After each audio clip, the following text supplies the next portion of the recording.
নমস্কার বন্ধুরা, good afternoon, শুভ দুপুর। দেখো, আজকে আমি দোকানে বসেছি, তারপরে আমি বাড়িতে এসে সবজি সব কেটে নিলাম। কেটে নিয়ে এখন আমি রান্নাটা শুরু করব। এটা চিংড়ি মাছ দিয়ে করব, আর করব মাংস করব, চিকেন করব, আলু দিয়ে ঝোল। এই দেখো, চিকেনের ঝোল আমার হয়েও গেছে। আর আমি করব চিংড়ি মাছ দিয়ে আলু পেঁপের তরকারি। এটা আমি বসিয়ে দিয়েছি, পেঁয়াজ দিয়েছি, চিংড়ি মাছ, সাদা জিরে ফোড়ন দিচ্ছি, একটা শুকনো লঙ্কা, কাঁচা লঙ্কা, জিরের গুঁড়ো, নুন হলুদ মিষ্টি দিয়ে আমি এটা করবো। আর আমার ভাত হয়ে গেছে।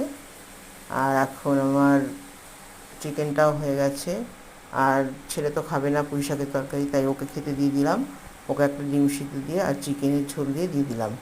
ও আলু পেঁপেও খাবে না, ও পুঁই শাকও খাবে না, ওটা আমরা খাবো। তো তাই ছেলেকে খাবারটা আগে বেড়ে দিলাম।